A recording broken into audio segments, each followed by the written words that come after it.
আল্লাহ তুমি অপরূপ, না জানি কত সুন্দর, তোমায় আমি সপেছি প্রাণ, সপেছি এই অন্তর।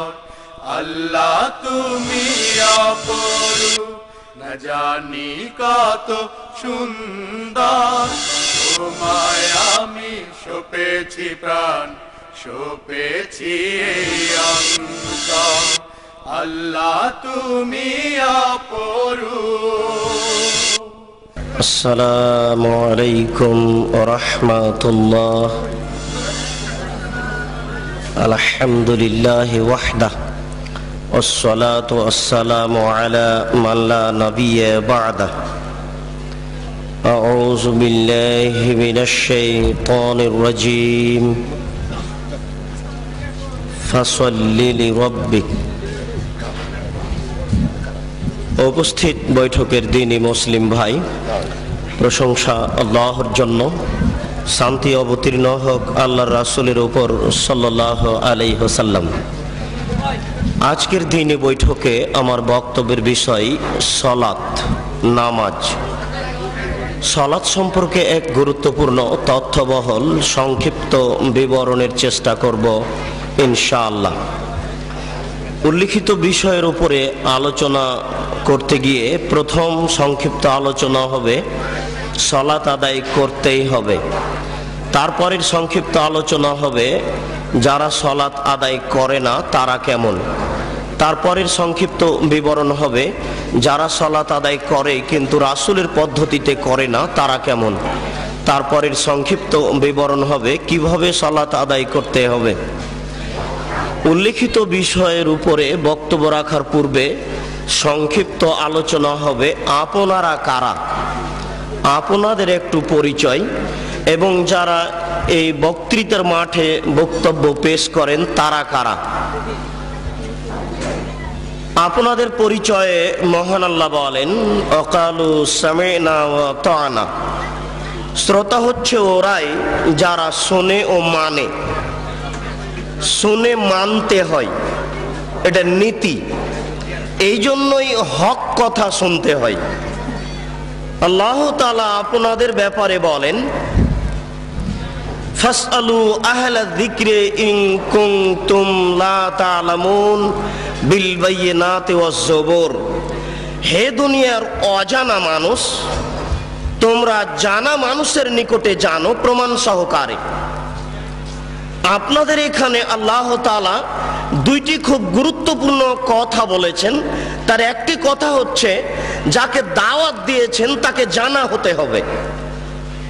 প্রয়োজনে 5 জন 7 জনকে জিজ্ঞাসা করতে হবে অমুক ব্যক্তিকে আমরা বক্তব্য শোনার জন্য দাওয়াত দিতে চাচ্ছি, তিনি জানা কিনা।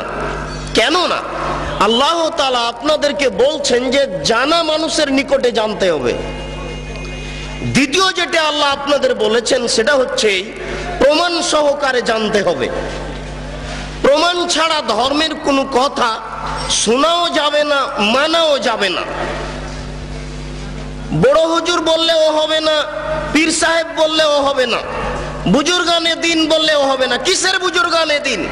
স্বয়ং উমর রাদিয়াল্লাহু তাআলা আনহু যদি কোনো কথা বলেন, কথার পিছনে যদি কোনো প্রমাণ না থাকে তাহলে তা গ্রহণীয় হবে না। কিসের বুজুর্গানে দিন? স্বয়ং উমর রাদিয়াল্লাহু তাআলা আনহু যদি কোনো কথা বলেন, কথার পিছনে যদি কোনো প্রমাণ না থাকে তাহলে তা গ্রহণীয় হবে না। উমর মানে বিরাট মানুষ, উমর মানে খুব বড় মানুষ, উমর এত বড় মানুষ, উমর এত বড় মানুষ, উমর এত বড় মানুষ। আল্লাহর নবী বলছেন যে উমর আনতা তাসলুক ফি তারিকিন লা ইয়াসলুকু শাইতান ফি তারিকিকা। উমর তুমি যে রাস্তা দিয়ে হাঁটো ওই রাস্তা দিয়ে শয়তান হাঁটে না। বুখারী শরীফের হাদিস। আল্লাহর নবী বলছেন উমর তুমি যে রাস্তা দিয়ে হাঁটো ওই রাস্তা দিয়ে শয়তান হাঁটে না। বুখারী শরীফের হাদিস।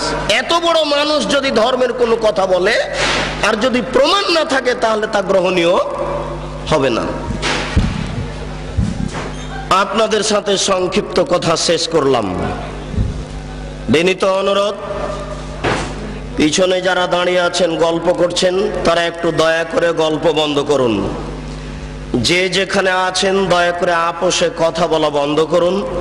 আমি আপনাদের জীবনের জন্য অত্যন্ত গুরুত্বপূর্ণ তথ্যবহুল সংক্ষিপ্ত বিবরণের চেষ্টা করছি ইনশাআল্লাহ। আমি ব্যক্তিগত কোনো কথা বা মানুষের কোনো কথা বলার চেষ্টা করব না ইনশাআল্লাহ।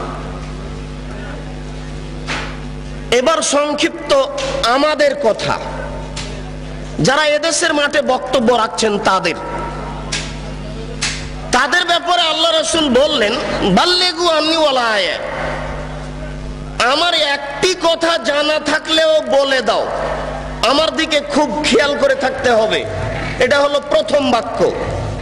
তিনি বললেন যে আমার একটি কথা জানা থাকলে তা বলে দাও। তারপরে তিনি বললেন যে হাদ্দিসু আন বানি ইসরাইল ওয়ালা হারাজ, বানি ইসরাইলের কাহিনী বলো, কোনো দোষ নেই। এ হলো দ্বিতীয় বাক্য। এবার তৃতীয় বাক্য বলছেন আল্লাহর নবী, আগের দুটাকে ঠেকিয়ে দিবেন। খুব মনে রাখতে হবে, বক্তব্যের সব অংশ ভুলে গেলে অন্তত দয়া করে এই অংশ না ভুলার চেষ্টা করবেন। আবার বলছি, তিনি বললেন আমার একটি কথা জানা থাকলেও বলে দাও। তিনি বলেছেন আমার, ঘটনা এখনো স্পষ্ট হয়নি কি বলতে যাচ্ছে। দ্বিতীয় বাক্য তিনি বললেন যে বানি ইসরায়েলের কাহিনী বলো, কোনো দোষ নেই। মানে বানি ইসরায়েলের কাহিনী তো সত্য মিথ্যা আছে, আর তার কথা তো সত্য মিথ্যা রয়ে গেছে, মানে তার কথার ভিতরে মানুষ মিথ্যা কথা ঢুকিয়ে দিয়েছে। তৃতীয় বাক্য তিনি বলছেন মান কাযাবা আলাইয়া মুতাআম্মিদান ফালিয়াতাবাওয়া মাকআদাহু মিনান নার, কেউ যদি কোনো কথা আমার দিকে ধাবিত করে, সেই কথা যদি আমার না হয়, তাহলে তার থাকার জায়গা জাহান্নাম। হুজুরের অবস্থা বলা হচ্ছে, কিন্তু যিনি জুব্বা পরে টুপি মাথায় দিয়ে আলখাল্লা পরে রাস্তায় হাঁটছেন, যাকে দেখলেই ভালো লাগে, হাতে তসবিহ আছে। একজন লোক জেনা করলে সরাসরি জাহান্নামে যাবে, এ কথা আল্লাহর নবী বলেননি। একটা লোক চুরি করলে সরাসরি জাহান্নামে যাবে, এ কথা আল্লাহর নবী বলেননি। পিতা মাতাকে গালি দেওয়া পৃথিবীর দ্বিতীয় মহাপাপ, পিতা মাতার অবাধ্য চলা পৃথিবীর দ্বিতীয় মহাপাপ। এরপরেও যদি মানুষ পিতা মাতার অবাধ্য চলে, সরাসরি লোকটা জাহান্নামে যাবে, এ কথা আল্লাহর নবী বলেননি। আল্লাহর নবী প্রথম দুই বাক্য বলার পরে তৃতীয় বাক্য বলে আগের দুই বাক্য ঠেকিয়ে দিয়ে বলছেন, কেউ যদি আমার দিকে কোনো কথা ধাবিত করে, সেই কথা যদি আমার না হয়, তাহলে তার থাকার জায়গা জাহান্নাম। এবার আপনার সাথে আমার কথা, আপনি যেদিন ক্লাস 2-এ পড়েছিলেন, সেদিন একটা গল্প পড়েছিলেন। নবী যে রাস্তা দিয়ে হাঁটতেন, একজন বুড়ি সে রাস্তায় কাঁটা পুঁতে রাখতো।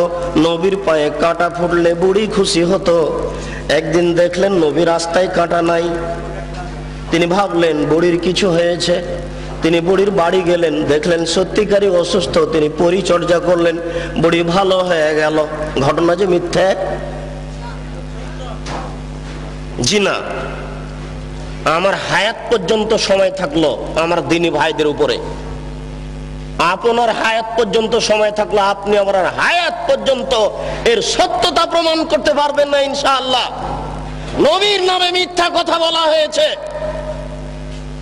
গাছ লাগান, পরিবেশ বাঁচান, নবী নিজ হাতে গাছ লাগিয়েছেন, মিথ্যা কথা।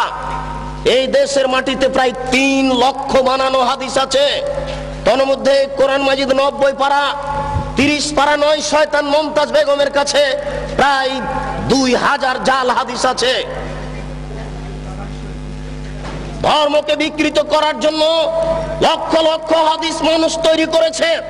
আমাদের বাড়িতে 10,000-এর সিরিয়াল আছে। যে কোনো সময় দেশবাসী চাইলে আমরা 10,000-এ জাল জয়ীফ হাদিস পেশ করার জন্য প্রস্তুত রয়েছি ইনশাআল্লাহ। এই দেশের মাটিতে লক্ষ লক্ষ মিথ্যা তাফসীর রয়েছে। নবী ঈদের মাঠে গেলেন, একটি ছেলে কাঁদছে। নবী বললেন তুমি কাঁদো কেন? আমি এতিম ছেলে। নবী বললেন আমিও এতিম ছিলাম, আমি এতিমের অসুবিধা বুঝি। এই বলে তিনি কোলে নিয়ে আয়েশা রাদিয়াল্লাহু তাআলা আনহার কোলে তুলে দিলেন। আয়েশা তাকে কোলে নিয়ে আদর করলেন, নতুন পোশাক পরালেন। ছেলে খুশি হয়ে গেল। বাস্তবতার সাথে হাদিসের কথার অমিল আছে। রাসূল সাল্লাল্লাহু আলাইহি সাল্লামের বাড়িতে ভিক্ষুক ভিক্ষা পায় না। বহু ভিক্ষুক ফিরে গেছে, তার বাড়িতে ভিক্ষা দেওয়ার কোনো ব্যবস্থা নেই। সেই বাড়িতে নতুন নতুন পোশাক থাকলো, এটাই বা হয় কি করে? সাথে সাথে আর কোনো প্রমাণ নাই, নবীর নামে কথা মিথ্যা ছড়ানো হয়েছে, তারই ভিত্তিতে আপনারা ঈদের নামাজে নতুন পোশাক করার জন্য প্রস্তুতি গ্রহণ করেছেন। আপনার স্ত্রীর 20 খান শাড়ি শোকেজে থাকার পরেও ঈদের দিন নতুন শাড়ি কেনার জন্য জোরালো প্রস্তাব পেশ করেছে আপনার সামনে। এটা মিথ্যা তথ্য, মিথ্যা শরীয়ত চলছে। এই দেশের মাটিতে অসংখ্য মিথ্যা কথা আছে। আপনি যেদিন ম্যাট্রিক পরীক্ষা দিয়েছিলেন 40টা হাদিস মুখস্থ করেছিলেন, তার একটি হাদিস হচ্ছে হুব্বুল ওয়াতান মিনাল ঈমান, দেশকে ভালোবাসা ঈমানের অঙ্গ। এটা হাদিস নয়।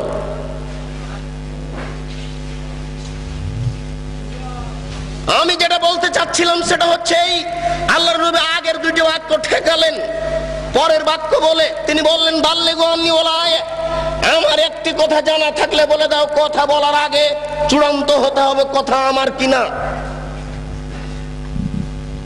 তারপরে তিনি বললেন বনী ইসরাইলের কাহিনী বলো, কোনো দোষ নেই। বনী ইসরাইলের কাহিনীও সঠিক না, এটা চূড়ান্ত হতে হবে। এদেশের মাটিতে অসংখ্য বনী ইসরাইলের কাহিনী পেশ করা হয়েছে। আইয়ুব আলাইহিস সালামের স্ত্রী রাহমা মাথার চুল কেটে দিয়েছিলেন, ধরা পড়েছিলেন, ইতিহাস মিথ্যে। আইয়ুব আলাইহিস সালামের শরীরে পোকা হয়েছিল, এই তাফসীর মিথ্যে। বনী ইসরাইলের এরূপ কাহিনী চলবে না। অসংখ্য মিথ্যা তাফসীর রয়েছে। ইব্রাহিম আলাইহিস সালাম 3 দিন 300 উট জবাই করেছিলেন, এই তাফসীর মিথ্যে। ইব্রাহিম আলাইহিস সালাম ছেলেকে কুরবানি করার সময় চোখে কাপড় বেঁধেছিলেন, এই তাফসীর মিথ্যে। ইউসুফ আলাইহিস সালামের সাথে জুলাইখার বিবাহ হয়েছিল, এই তাফসীর মিথ্যে। দাউদ আলাইহিস সালাম জনৈক মহিলার প্রেমে পড়েছিলেন, এই তাফসীর মিথ্যে। হারুত মারুত দুইজন ফেরেশতা জোহরা নামক মেয়ের প্রেমে পড়েছিল, এই তাফসীর মিথ্যে। এই দেশের মাটিতে লক্ষ লক্ষ মিথ্যা তাফসীর আছে। এই দেশের তাফসীর মাহফিল বন্ধ করুন। দাখিল পাস শিক্ষক আপনাদের সামনে এসে একেবারে প্রধান মুফাসসির হয়ে মিথ্যা তাফসীর করে যাচ্ছে। এই তাফসীর মাহফিল বন্ধ করুন। পেশাজীবী বক্তাদের বক্তব্য বন্ধ করুন, সিজনাল বক্তব্য বন্ধ করুন, শরীয়ত বাঁচানোর চেষ্টা করুন। 12 মাস বক্তব্য চলবে, বর্ষার সিজনেও চলবে, এটাই শরিয়ত। কোরআন এবং সহিহ হাদিস ভিত্তিক আলেম ওলামা এই দেশের মাটিতে দিন প্রচার করবে, এটাই শরীয়ত। শীতকালীন মৌসুমকালীন এদেশের বক্তা পেশাজীবী হিসেবে তার জীবিকা নির্বাহের উদ্দেশ্যে আপনাদের সামনে মিথ্যা কথা বলে সকালে টাকা নিয়ে বিদায় হবে, আপনারা তাদেরকে সম্মান সহকারে বিদায় করবেন। এটা আপনাদের দিনের অপমান করা হচ্ছে। বিচারের কাঠগড়াতে যেদিন জবাব দিতে হবে সেদিন বুঝতে পারবেন শরীয়ত মিথ্যা কাকে বলে। আপনি একজন তার সহযোগী। আল্লাহ রাসূল আমাদেরকে বললেন এই 3টি বাক্য। পরের একটি বাক্য আল্লাহ রাসূল আমাদের লক্ষ্য করে বলেন, কাফা বিল মারই কাযিবান ওয়া ইউহাদ্দিসু বিকুল্লি মা সামিআ। একজন মাওলানার মিথ্যুক হওয়ার জন্য এতটুকুই যথেষ্ট, শরীয়তের কোনো কথা তদন্ত না করে বলবে। একজন মাওলানা সাহেবের মিথ্যুক হওয়ার জন্য এতটুকুই যথেষ্ট, একটা শরীয়তের কোনো কথা তদন্ত না করেই বলবে। একজন মাওলানা সাহেবের মিথ্যুক হওয়ার জন্য এতটুকুই যথেষ্ট, শরীয়তের কোনো কথা তদন্ত না করেই বলবে। জনৈক মাওলানা সাহেব বলছেন, আল্লাহর নবী কোনো বাচ্চার মাথায় হাত দিলে সেই বাচ্চার মাথা থেকে আতরের সেন্ট ছড়িয়ে পড়তো, মিথ্যা কথা। জি না, এরকম তো ঘটেনি কোনোদিন। না, রাসূলের নামে এই কথা তো ছড়ানো যাবে না। যে কোনো কথা, যে কোনো কাহিনী আমরা জানি আস্তাগফিরুল্লাহ আল্লাযী লা ইলাহা ইল্লা হুয়াল হাইয়ুল কাইয়্যুম, ওয়াতুবিলাই ক্ষমা চাওয়ার এই দোয়া। আস্তাগফিরুল্লাহ রব্বি মিন কুল্লি যামবি ওয়াতুবিলাই, আস্তাগফিরুল্লাহ রব্বি মিন কুল্লি যামবি ওয়াতুবিলাই। এই দোয়া তো খুঁজে পাওয়া যায় না, রাসূলের নামে আসলো কি করে? কে জবাব দিবে? ঢাকা শহরের বংশালী হচ্ছে আহলে হাদিসের মূল ভিত্তি। বংশালের সুযোগ্য জ্ঞানী মানুষই জবাব দিবে। জবাবের জন্য ঢাকা বংশালী দায়ী মূলত, আমি এটাই মনে করি। এখানে আহলে হাদিসের মাদ্রাসা আগে স্থান পেয়েছে। বংশালের মানুষেরাই ঢাকা শহরে আগে থেকে ভিত্তি স্থাপন করেছে। আমরা গ্রাম প্রত্যন্তল থেকে একেবারে পল্লী এলাকা থেকে বংশালে যখন পৌঁছি তখনই মনে করি আহলে হাদিস অধ্যুষিত এলাকায় পৌঁছেছি। এটা আমাদের গৌরবের বিষয়। বংশালের বড় বড় সুবিজ্ঞ মানুষ এর জবাব দিবে। যেই দিন বুদ্ধি হয়েছে সেই দিন থেকে দেখেছি একফিরুল্লাহ লানা ওয়া লাকুম সালাম দেওয়ার সময়তে এই দোয়া পড়ে আসি। আমার শিক্ষক চাচা মক্তবে মসজিদে আমাদেরকে পিটিয়ে এই দোয়া মুখস্থ করিয়ে নিয়েছেন। এই দোয়ার ভিত্তি কোথায়? কে জবাব দিবে? জবাব দিবে কে? জবাব দেওয়ার জন্য কে প্রস্তুত রয়েছে? আমি সংক্ষিপ্ত আকারে বলে যাচ্ছি, এদেশের এক শ্রেণীর আলেম ধর্ম বিকৃত করছে। আপনারা এটা বিশ্বাস রাখেন তাহলে আপনারা হক পাওয়ার চেষ্টা করবেন। মাছ দিয়ে ভাত খায় মানুষ, কাঁটা ফেলে খায়। বুদ্ধি আছে, কাঁটা সহ খায় না। অতএব শরীয়ত যেটুকু জানতে চাইবে, যেটুকু জানতে হবে সেটুকু প্রমাণ সহকারে জানতে হবে। আমরা শুনেছি আমাদের মা চাচারা গ্রামে বলতেন যে এই শোনো, তোমরা মহিষের কুরবানি দিও না, মহিষের গায়ে লোম কম। গরুর কুরবানি দাও, গরুর গায়ে লোম বেশি। কেন? প্রত্যেক লোম সমান এক নেকি হবে। মিথ্যা কথা, নবীর নামে মিথ্যা কথা ছড়ানো হয়েছে, জাল হাদিস। এ জবাব দিবে কিয়ামতের মাঠে। নেকির পাল্লাই এই কুরবানির গরু, নাড়ি ভুঁড়ি সবকিছু ওই নেকির পাল্লাই চাপিয়ে দেওয়া হবে। এই হাদিস আমাদেরকে শোনানো হয়েছে। এই হাদিস মিথ্যা। এর জবাব কে দিবে? গরু দিয়ে, উট দিয়ে আকিকা চলে না। এই হাদিস মিথ্যা, এটা জাল হাদিস। রাসূলের উপরে এটা বানিয়ে ছড়ানো হয়েছে। এর জবাব কে দিবে? বাচ্চার কানের পাশে আজান দিতে হবে, কথা সত্য। ডান কানে আজান দিতে হবে, বাম কানে একামত দিতে হবে। এ হাদিস মিথ্যা। রাসূল কথা বলেননি। এই হাদিসের জবাব কে দিবে? মায়ের দিকে সোনজরে তাকালে কবুল হজের সমান নেকি হয়। এ হাদিস মিথ্যা। মায়ের পায়ের নিচে জান্নাত, এ হাদিস সত্য। মায়ের পায়ের নিচে জান্নাত, এ হাদিস ঠিক। মায়ের পায়ের নিচে জান্নাত, এ হাদিস ঠিক। বাপ মায়ের নিচে নিকটে, বাপ মায়ের দিকে সুনজরে দেখলে কবুল হজের সমান নেকি হবে। এ হাদিস রাসূলের উপরে মিথ্যা আরোপ করা হয়েছে। এই জবাব কে দিবে? এই জন্য মনে রাখবেন, রাসূল সাল্লাল্লাহু আলাইহি সাল্লাম একদা যাচ্ছিলেন মেরাজে জিবরাইল আলাইহিস সালামের সাথে। তিনি দেখলেন কতগুলি লোকের জিহ্বাকে আগুনের কেঁচি দিয়ে কেটে দেওয়া হচ্ছে। কতগুলি লোকের জিহ্বাকে আগুনের কেঁচি দিয়ে কেটে দেওয়া হচ্ছে। আল্লাহর নবী বললেন, মান হাউলায়ে? জিবরাইল, এরা কারা যাদের জিহ্বা কেটে দেওয়া হচ্ছে? জিবরাইল আলাইহিস সালাম বলেন, হাউলায়ে খুতবাইন উম্মাতিক, এরা হচ্ছে আপনার উম্মতের বক্তা, যারা বক্তৃতা করে বেড়াতো, তাদের জিহ্বা আগুনের কেঁচি দিয়ে কেটে দেওয়া হচ্ছে। কি বুঝলেন? কি বুঝলেন? আর আমি কি বুঝালাম? বুখারী শরীফের এক হাদিসে এসেছে, আল্লাহর নবী বলছেন, ইয়াউমুল কিয়ামা, মাওলানা সাহেবকে কিয়ামতের মাঠে জাহান্নামে নিয়ে যাওয়া হবে। জাহান্নামে নিক্ষেপ করার সাথে সাথে তান্দালে কক্তা বহু, মাওলানা সাহেবের নাড়ি ভুঁড়ি সব ঝরে পড়ে যাবে। মাওলানা সাহেব ঘুরতে থাকবে তার নাড়ি ভুঁড়ির চতুর্দিকে। আপনারা তো শহরের মানুষ, বুঝতে পারবেন কিনা, আমরা তো পল্লীর মানুষ, এ কথা খুব ভালো বুঝি। ধান মাড়ার সময়তে, গরুর পায়ে ধান মাড়ার সময়তে গরু ধানের উপরে এভাবে ঘুরে। ধান মাড়ার সময়তে, ধান গাছ থেকে ঝরানোর সময়তে গরু ওই ধানগুলির ওপরে যেভাবে ঘুরে, মাওলানা সাহেব তার নাড়ি ভুঁড়ির চতুর্দিকে ঘুরবে। ফাস্তামা আলাইহা আহলুন নার, জাহান্নামীরা সেখানে জমা হয়ে বলবে, মালাক, খবর কি হুজুর, আপনার কেন এই অবস্থা? আনতা তা'মুরুনা বিল মারুফ ওয়া তানহাউনা আনিল মুনকার। হুজুর, আপনি তো আমাদের ভালো কথা বলছিলেন, মন্দ থেকে নিষেধ করছিলেন, হুজুর আপনার অবস্থা কেন এরূপ? হুজুর তখন বলবেন, কি বলি, আমরুকুম বিল মারুফ ওয়া লা আতিহি, আমি যে ভালো বলেছি ভালো করিনি যে। কত হুজুর ভালো করেননি, এর প্রমাণ নিবেন। মিথ্যা কথা বলে ধর্ম প্রচার করে হুজুর।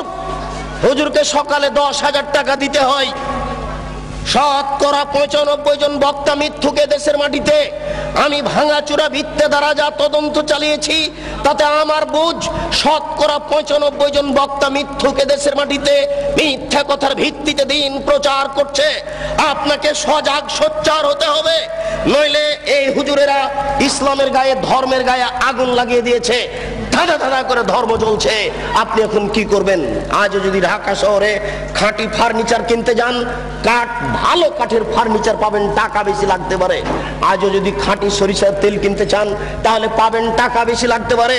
কিন্তু খাঁটি ধর্ম যদি পেতে চান তাহলে সহজ নয়, খুব জটিল। জিজ্ঞাসা করলে বলবে বড় হুজুর বলেছেন, পীর সাহেব বলেছেন, বুজুর্গানে দিন বলেছেন এই বলেই চলবে। বুজুর্গানে দিনের দোহাই দিয়ে ধর্ম চলে না। মৌলানা সাহেবকে যখন বলা হচ্ছে আপনার কেন এই অবস্থা, তখন মৌলানা সাহেব বলছেন কি করি, আমি যে ভালো বলেছি ভালো করিনি। যে হুজুরের বাড়ি দেখেন না, হুজুরের বউয়ের কি অবস্থা, হুজুরের পায়জামাটা টাকনুর নিচে আছে এটা দেখা যায় না, হুজুরের চাকরিটা অবৈধ পয়সাতে আছে এটা দেখা যায় না, হুজুর সকালবেলাতে টাকা কম হলে রাগ করছে এটা বোঝা যায় না। शरीयत की पागल नाकि, शरीयत के हवाई लड्डू, दोनों हाथ में लड्डू है, जो चाहे उसको खा ले, जो चाहे उसको छोड़ दे। ये शरीयत के हवाई लड्डू नाकि हाका बाका लाड़ू नाकि शरीयत इच्छा मतो खाবে। আপনাদের সাথে ও আমাদের সাথে সংক্ষিপ্ত কথা শেষ করলাম। কোনোদিন যদি সময় সাপেক্ষে বলতে পারি তাহলে আপনাদের সামনে বিস্তারিত কথা বলবো। প্রথমে বলা হয়েছে সময় অতীব কম। মহান আল্লাহ বলেন ফাসাল্লি লিরাব্বিক, আপনি আপনার প্রতিপালকের জন্য সালাত আদায় করুন। মহান আল্লাহ বলেন ইন্নাস সালাতা তানহা আনিল ফাহশাই ওয়াল মুনকার ওয়া যিকরুল্লাহি আকবার, নিশ্চয় সালাত নামাজ মানুষকে অন্যায় অশ্লীল কাজ থেকে বিরত রাখে। সালাত হচ্ছে সবচেয়ে আল্লাহকে ডাকার বড় মাধ্যম। পৃথিবীতে আর কোনো এত বড় মাধ্যম নাই যেই মাধ্যমে আল্লাহকে অত ডাকা যায়। নামাজ সালাত দিয়ে আল্লাহকে যত ডাকা যায়। আমি কিন্তু সালাত বলার চেষ্টা করব। যারা আপনারা শিক্ষিত মানুষ তারা জানেন যে নামের পরিবর্তন হয় না, নাম সব ভাষাতে নামই থাকে। কোরআন বাংলাতেও কোরআন, কোরআন ইংরেজিতেও কোরআন, কোরআন আরবিতেও কোরআন। সালাত নামটি কোরআনে আল্লাহ দিয়েছেন, সালাত নামটি হাদিসে আল্লাহর নবী দিয়েছেন। সালাত পরিবর্তন হয়ে নামাজ হলো কেন? কে এর জবাব দিবে? সালাত মানে প্রার্থনা করা, আর নামাজ মানে হচ্ছে উপাসনা করা। সিয়াম মানে হচ্ছে বিরত থাকা, আর রোজা মানে হচ্ছে উপবাস থাকা। সিয়াম নামটা নবী দিয়েছেন, সিয়াম নামটা আল্লাহ দিয়েছেন। সিয়াম হচ্ছে নাউন, কেন পরিবর্তন হলো এর জবাব কে দিবে? হিন্দু উপবাস থাকে, রোজা সবাই থাকতে পারে, সিয়াম সবাই থাকতে পারে না। সূর্য ওঠার পূর্ব থেকে ফজরের আজান থেকে নিয়ে সূর্য ডুবা পর্যন্ত খাওয়া পান করা যাবতীয় অপছন্দ কথা ও কর্ম থেকে বিরত থাকার নাম হচ্ছে সিয়াম। মাথায় কাপড় না দিয়ে একটা মহিলা রোজা থাকতে পারে, সিয়াম থাকতে পারে না। যাবতীয় অপছন্দ কথা ও কর্ম থেকে বিরত থাকার নাম হচ্ছে সিয়াম। একজন মহিলা ছোট ব্লাউজ পরে রোজা থাকতে পারে, সিয়াম থাকতে পারে না। একজন ব্যবসায়ী মিথ্যা কথা বলে ব্যবসা করে রোজা থাকতে পারে, সিয়াম থাকতে পারে না। সিয়াম মানে হচ্ছে বিরত থাকা, আর রোজা মানে হচ্ছে উপবাস থাকা। ঘুম থেকে উঠে সকালে দাড়ি চাঁচার পরে বাজারে যাবে, এই ছেলে রোজা থাকতে পারে, সিয়াম থাকতে পারে না, অসম্ভব হতে পারে না। শরীয়ত এরকম নয়। শরীয়ত কারো ব্যক্তিগত ইচ্ছে চলে না, সে তার নিজের গতিতে চলে। রোজা থাকা সহজ হতে পারে, সিয়াম থাকা সহজ নয়। কে এর নাম দিলে ঈদ মুবারক, এর নাম হচ্ছে ঈদুল ফিতর, ঈদুল আজহা। কি করে হয়ে গেল ঈদ মুবারক? ঈদ মুবারক মানে কি? কে নাম দিল? কে এর জবাব দিবে? অতএব আল্লাহকে ডাকার সবচেয়ে বড় মাধ্যম হচ্ছে সালাত। সালাতের মাধ্যম দিয়ে আল্লাহকে বেশি ডাকা যায়। মহান আল্লাহ বলেন হাফিজু আলাস সালাওয়াত ওয়াস সালাতিল উস্তা, তোমরা 5 ওয়াক্ত সালাতকে ঠিক মতো আদায় করো, বিশেষভাবে আসরের সালাতকে ঠিক মতো আদায় করো। নবী করিম সাল্লাল্লাহু আলাইহি সাল্লাম যখন মুআয ইবনে জাবালকে পাঠালেন ইয়ামান দেশে, তখন তিনি বললেন মুআয মনে রাখো ইন্নাকা তাতি আহলা কিতাবিন, তুমি যাচ্ছ ইহুদি খ্রিস্টানদের নিকটে দ্বীন প্রচার করতে। ফাদহুম ইলা শাহাদাতি লা ইলাহা ইল্লাল্লাহ, সর্বপ্রথম তুমি মানুষকে বলো আল্লাহ ব্যতীত কোনো মাবুদ নেই, মুহাম্মদ আল্লাহর রাসূল। মানুষকে সাক্ষী দিতে হবে আল্লাহ ব্যতীত কোনো মাবুদ নাই। সংক্ষিপ্ত সময়ের কারণে আপনার কাছে আমি কিছু বলে যেতে পারছি না। আমি সাক্ষ্য দিচ্ছি আল্লাহ ব্যতীত কোনো মাবুদ নাই। এ কথা বাংলাদেশের লোকেরা বুঝে না, সৌদি আরবের লোকেরা বুঝেছিল। সৌদি আরবের লোকের মাবুদ ছিল 360 জন। সৌদি আরবের লোকের নকল আল্লাহ ছিল 360 জন। মুহাম্মদ সাল্লাল্লাহু আলাইহি সাল্লাম বলেছিলেন না, 360 জন মাবুদ চলবে না, একজন উপরে আছে তাকে মানতে হবে। তখন আত্মীয় স্বজন বলেছিল এ কি যেমন তেমন বোধ, এ কি যেমন তেমন খারাপ, আরে ইহুদি খ্রিস্টানরা তো অন্তত 3 জন মাবুদ মানে, এ বলছে যে 3 জনও নয়, মাত্র একজন সপ্তম আকাশের উপরে থাকে। এটা কি সহ্য করা যায়? একে হত্যা করতে হবে, নইলে বন্দী করতে হবে, নইলে দেশ থেকে তাড়িয়ে দিতে হবে। যে কোনো একটা সিদ্ধান্ত নিতে হবে। তিনি বলেছিলেন লা ইলাহা ইল্লাল্লাহ। তারা বুঝেছিল, আমি বুঝতে পারি না। আমি সাক্ষ্য দিচ্ছি আল্লাহ ব্যতীত কোনো মাবুদ নাই, আমি সাক্ষ্য দিচ্ছি আল্লাহ ব্যতীত কোনো মাবুদ নাই। এই কথা বলার পরে আপনার বাড়িতে যত মূর্তি সাজানো আছে এগুলো একটা রাখা যাবে না। আপনার বোকা স্ত্রী শোকে যে মূর্তি সাজিয়ে রেখেছে, ছবি সাজিয়ে রেখেছে, একটা চলবে না। যদি আপনি রাখেন তাহলে আমি সাক্ষ্য দিচ্ছি আল্লাহ ব্যতীত কোনো মাবুদ নাই, এটা টিকবে না। গোলাপ শাহের মাজার টিকবে না। আমি সাক্ষ্য দিচ্ছি আল্লাহ ব্যতীত কোনো মাবুদ নাই, এই কথা বললে এই কবর টিকে না, উঁচু কবর টিকে না, বাঁধা কবর টিকে না, ছবি মূর্তি টিকে না, কোনো দিবস পালন করা টিকে না, হ্যাঁ দেখে মানুষের ভাগ্য পরীক্ষা করা টিকে না, কোনো প্রকার শিরক টিকে না। আমি সাক্ষ্য দিচ্ছি মুহাম্মদ সাল্লাল্লাহু আলাইহি সাল্লাম তার রাসূল, এই কথা বললে নিজ ইচ্ছায় কোনো ধর্ম চলে না। আপনি দান করলেন, মাওলানা সাহেব বললেন নারায়ে তাকবীর, মারহাবা, আল্লাহু আকবার, জি না, অসম্ভব চলবে না, এটা হুজুরের সুন্নাত। আর রাসূলের সুন্নাত হচ্ছে কেউ যদি হুজুরের হাতে দান করে তাহলে হুজুরকে বলতে হবে আল্লাহুম্মা সাল্লি আলাইহি আল্লাহুম্মা বারিক আলাইহি, এটা রাসূলের দেওয়া সুন্নাত। মুফাসসির সাহেব বলেন লা ইলাহা ইল্লাল্লাহ। মুফাসসির সাহেবের কি স্টাইল! বলতে বলতে মুফাসসির সাহেব একবার বলছেন, কি তার ঢং, লা ইলাহা ইল্লাল্লাহ মুহাম্মাদুর রাসূলুল্লাহ, মুহাম্মদ রাসূলুল্লাহ তো জিকিরের সাথে লাগিয়ে দিচ্ছেন। মুফাসসির সাহেবের এটা জানা নাই যে জিকির হচ্ছে লা ইলাহা ইল্লাল্লাহ। আল্লাহ রাসূল বলেছেন আফজালু যিকরি লা ইলাহা ইল্লাল্লাহ ওয়া আফজালু দুআ আলহামদুলিল্লাহ, সবচেয়ে উত্তম জিকির হচ্ছে লা ইলাহা ইল্লাল্লাহ। এই পর্যন্ত শেষ। না, আমি বুঝাতে পারছি না, আমি মনে হয় আপনাদের বুঝাতে পারছি না। আমি স্পষ্ট নই, আমি কিন্তু চাঁপাই নবাবগঞ্জের মানুষ, এই হিসেবে আমার ভাষা আপনার কাছে কিছুটা অস্পষ্ট থেকে যেতে পারে। আপনার দিকে লক্ষ্য করে আমি পূর্ণ বুঝাতে পারছি কিনা এতে আমি সন্দেহের মধ্যে রয়েছি। আমি যদি পূর্ণ বুঝাতে না পারি তাহলে আমি সফলতা অর্জন করতে পারছি না। আমি বলছি লা ইলাহা ইল্লাল্লাহ মুহাম্মাদুর রাসূলুল্লাহ জিকিরে চলবে না, এটা প্রথম অন্যায়। দ্বিতীয় অন্যায়, তিনি জোরে বললেন কেন? তিনি জোরে বলতে বললেন কেন? আল্লাহ বলছেন চুপে বলো, নবী বলছেন চুপে বলো, আর মুফাসসির সাহেব বলছে জোরে বলো। এখন আপনারা কি করবেন দেখি? বংশালের বুদ্ধিমান মানুষ, সচেতন মানুষ, অর্থশীল মানুষ কি বলেন? আল্লাহ বলছেন চুপে বলতে হবে, বাধ্য। আল্লাহর নবী বলছেন চুপে বলতে হবে, বাধ্য। হুজুর বলছেন আরো জোরে বলেন। আপনি কি করবেন? অতএব রাসূলের সুন্নাত অনুপাতেই চলা ছাড়া কোনো গত্যন্তর নেই। নবী করিম সাল্লাল্লাহু আলাইহি সাল্লাম বললেন, মজ শোনো, তারা যদি এটা মেনে নেই তাহলে তুমি বলো ইন্নাল্লাহ কাদ ফারাজা আলাইহিম খামসা সালাওয়াতিন ফিল ইয়াউমি ওয়াল লাইলা, 24 ঘন্টায় আল্লাহ তাআলা 5 ওয়াক্ত সালাত নামাজ ফরজ করেছেন। 5 ওয়াক্ত সালাত আদায় করতে হবে। সংক্ষিপ্ত বিবরণে বুঝলাম আল্লাহ তাআলা সালাত ফরজ করেছেন, নবী সালাত ফরজ করেছেন, সালাত আদায় করতেই হবে। ওযু করে নামাজ পড়তে হয়, পানি পাওয়া যায় না, বিনা ওযুতেই সালাত আদায় করতে হবে। পানিও নাই, মাটিও নাই, বিনা ওযুতে বিনা তায়াম্মুমে সালাত আদায় করতে হবে। পরিষ্কার কাপড় পরে সালাত আদায় করতে হয়। পরিষ্কার কাপড় নেই, যেই কাপড়ে পেশাব পায়খানা লেগে আছে, যেই প্যান্টে পেশাব লেগে আছে, আর কোনো পরিষ্কার কাপড় নেই, এই পেশাবওয়ালা কাপড়েই সালাত আদায় করতে হবে। পরিষ্কারও নেই, অপরিষ্কারও নেই, কোনো কাপড়ই নেই। ইরাকের কারাগারে ওই শয়তানেরা উলঙ্গ করে রেখেছে ওই মুসলমান ভাইকে, ও এখন এই উলঙ্গ অবস্থাতেই সালাত আদায় করবে, এটাই রাসূলের আদেশ। একজন মহিলা ও পুরুষ পরিষ্কার কাপড় পরে সালাত আদায় করবে। পরিষ্কার নেই, অপরিষ্কার কাপড় পরে সালাত আদায় করবে। পরিষ্কারও নেই, অপরিষ্কারও নেই, কোনো কাপড়ই নেই, উলঙ্গ নগ্ন অবস্থায় সালাত আদায় করবে, করতেই হবে।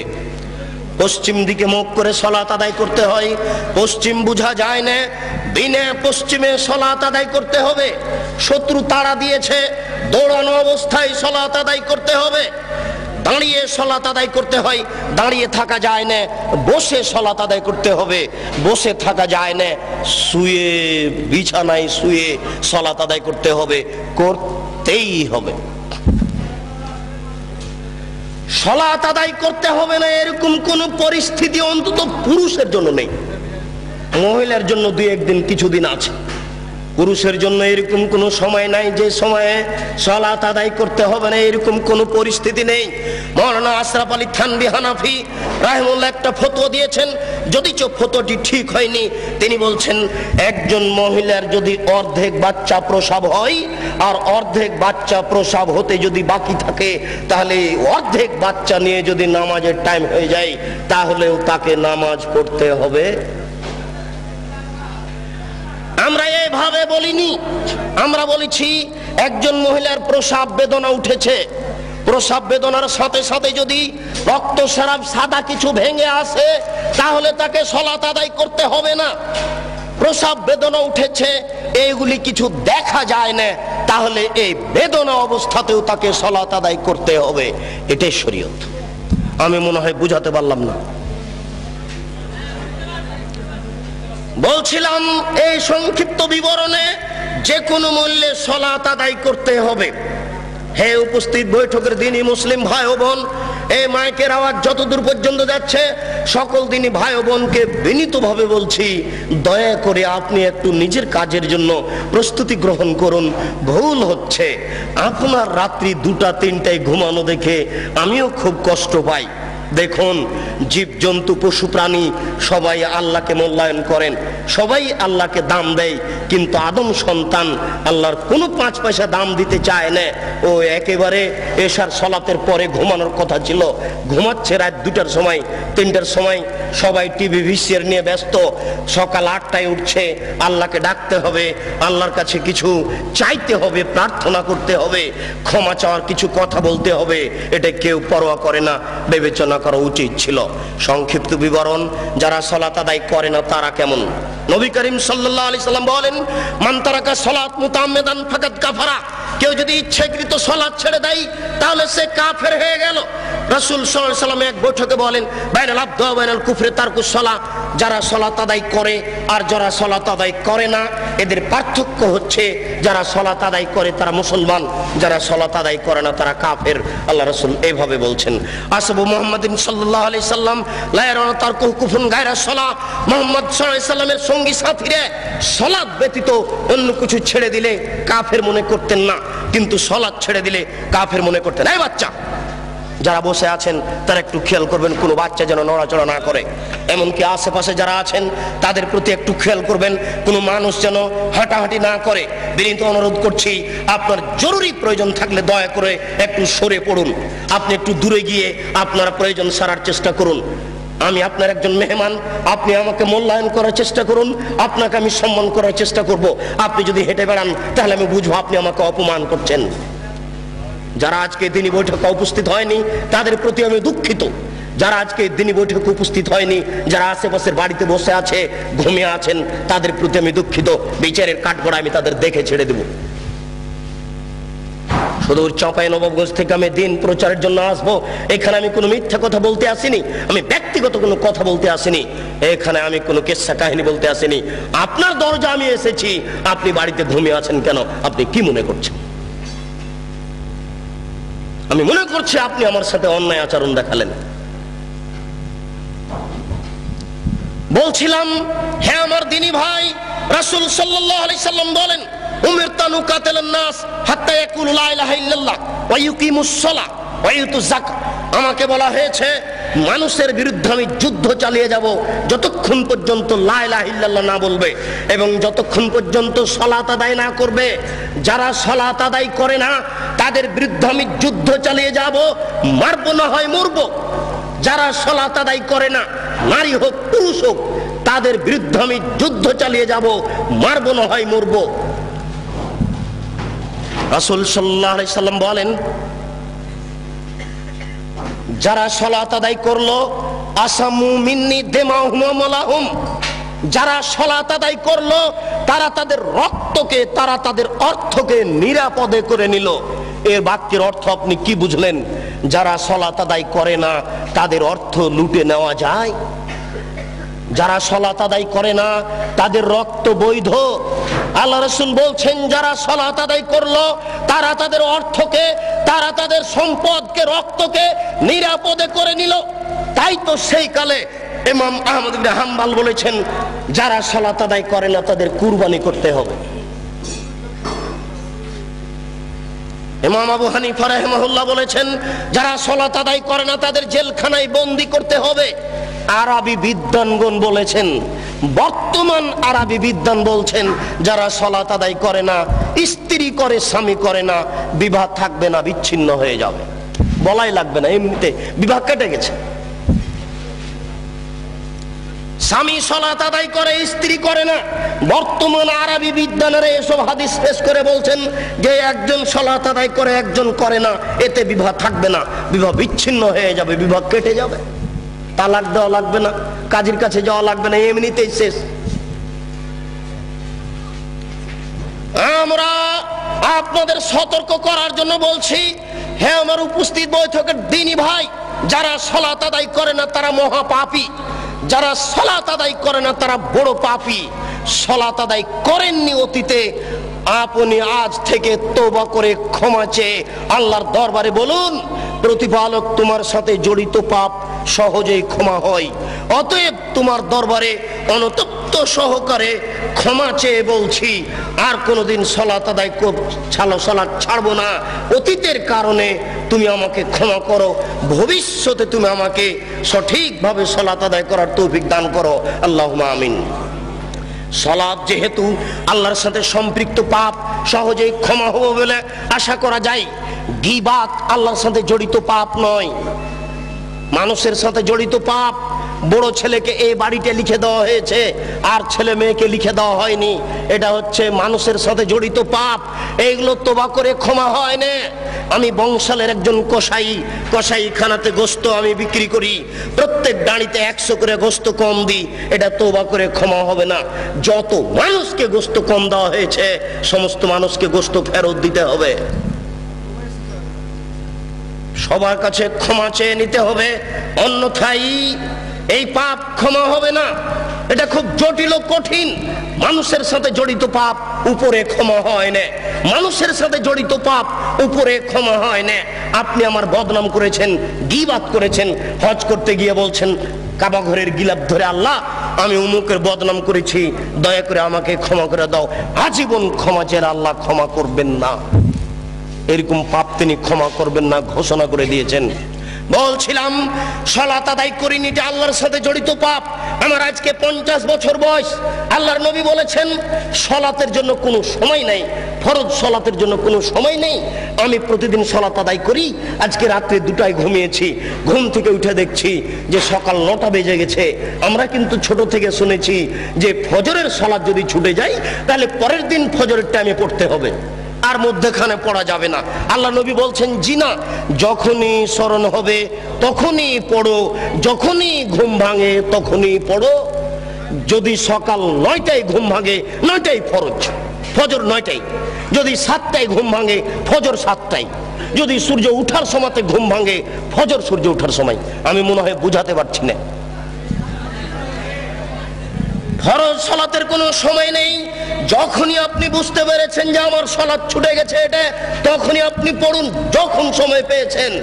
যার জন্য আল্লাহ রাসূল বলছেন মুরু আওলাদাকুম বিসসালাত ওয়া হুম আবনাউ সাবঈ সিনিনা, তোমরা তোমাদের ছেলে মেয়েকে সালাত আদায় করতে বলো যখন তার বয়স 7 বছর। ওয়াজরিবুহুম আলাইহা ওয়া হুম আবনাউ 10 সিনিনা, পিটিয়ে সালাত আদায় করাও যখন তার বয়স 10 বছর।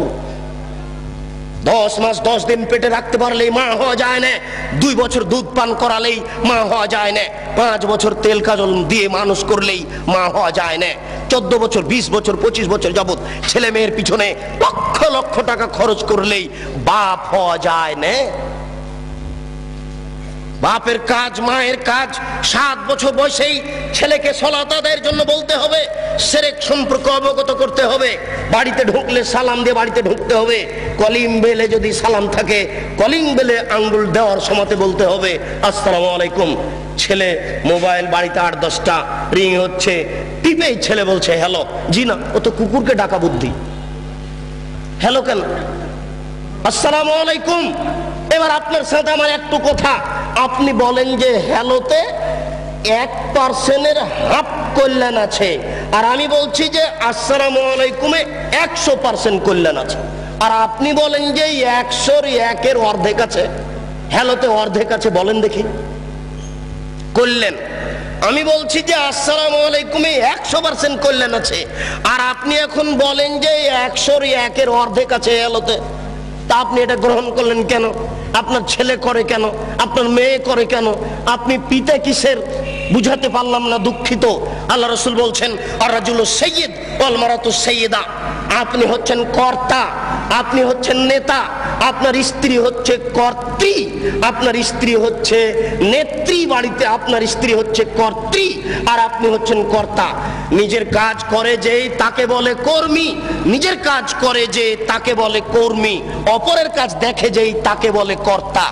আপনি সকালে উঠে ব্যবসায়ী মানুষ, 10টার সময়তে দোকান খুললেন, রাত 10টায় এসেছেন, এই যে আপনি দীর্ঘ সময় থাকলেন, এতে আপনি কর্মী। আপনি ঘুম থেকে উঠে ছেলেকে বলেছেন এই উঠো সালাত আদায় করো, আপনি কর্তা। না, বুঝাতে পারছি না আমি।